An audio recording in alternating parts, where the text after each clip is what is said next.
अस्सलामुअलैकुम वरहमतुल्लाहि वबरकातुहू। तो कैसे हैं आप सब? उम्मीद करता हूँ आप सब खैरियत से होंगे।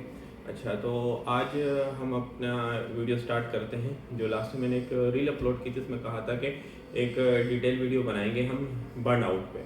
तो आज बर्नआउट एक्चुअली हम समझेंगे कि बर्नआउट होता क्या है।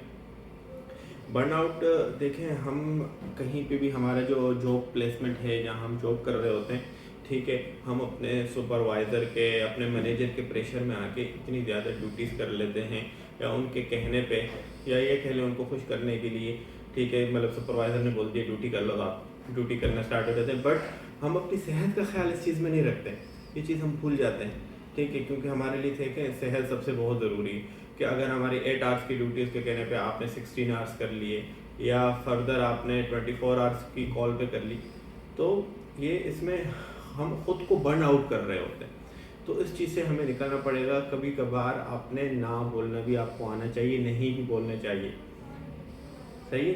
तो यही चीज़ है। ये एक क्या नाम है, जर्मन के बहुत बड़े एक साइकोलॉजिस्ट थे, ठीक है, जिन्होंने ये इसके बारे में स्टडी लिखी थी 1974 में, जिनका नाम है बर्नआउट। इसके बारे में एक कंप्लीट स्टडी की थी जो एक साइकोलॉजिस्ट है जर्मन के, जिनका नाम था हर्बर्ट जेन फ्रॉन्टबर्गर, ठीक है। इन्होंने 1974 में ये एक इसके बारे में पूरी स्टडी की थी, जो कि ये हमारे एक स्टेट ऑफ माइंड में फिजिकल इमोशनल हम मतलब ड्यूटी कर करके डिमोटिवेट हो जाते हैं, ठीक है, जिसकी वजह से हमारी ये पूरी एक समझो एग्जॉस्ट एक पूरा वो होता है, जिसकी वजह से हम पूरे एग्जॉस्ट फील करते हैं बाद में, ठीक है।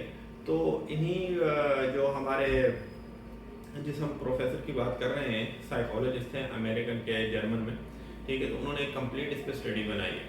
तो वो उसमें यही कहते हैं कि हमने अपने आप का भी ख्याल रखना चाहिए, कि ये नहीं कि हम सिर्फ अपने किसी भी सीनियर के प्रेशर में आकर हम इतनी लंबी लंबी ड्यूटीज़ करें। तो इसको कम आउट करने के लिए, ठीक है, ओवरकम करने के लिए भी हमने एक पूरी स्ट्रेटेजी बनाई है जो हम आपसे शेयर करेंगे। तो उसके लिए ये है कि हमें क्या नाम है, अपनी हाइड्रेशन मेंटेन रखनी चाहिए, ठीक है। दूसरी बात, हमें 7 to 8 आवर्स की अपनी स्लीप पूरी करनी चाहिए, ठीक है। तो इसी तरह इन चीज़ों को हमने पूरा लेकर चलना है, जिस तरह एटलीस्ट वीक में एक प्रॉपर पूरा ऑफ हो, ठीक है, जिसमें हम कहीं आउटिंग कर लें, अपने आप को फ्रेश महसूस करा सकें।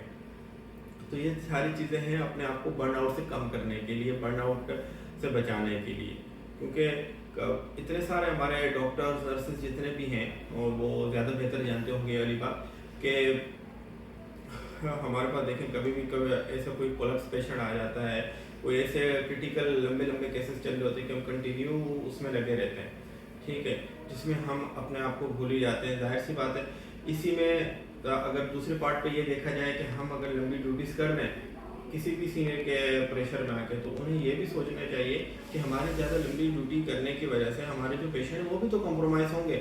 ऑब्वियस सी बात है, जब आपकी खुद की मेंटल हेल्थ सही नहीं होगी, आपकी खुद की स्लीप पूरी नहीं होगी, तो आप पेशेंट केयर कैसे करेंगे, पेशेंट का ख्याल कैसे रख पाएंगे, ठीक है। तो इसी चीज़ में होता है कि बर्नआउट से ख़ुद को बचाएं, और इसीलिए आप मतलब पूरा यकीन उठा लें कि बर्नआउट के बारे में आपको बहुत कम ही कहीं पे कोई वीडियोस मिलेंगी या कोई चीज़ मिलेगा, क्योंकि इसके बारे में कोई बात ही नहीं करना चाहता, ठीक है। तो इसी तरह हमें ये सारी चीज़ें लेकर खुद से चलनी पड़ेंगी, खुद का खुद ख्याल रखना पड़ेगा, और सबसे इम्पोर्टेंट बात, हमें नो बोलना आना चाहिए।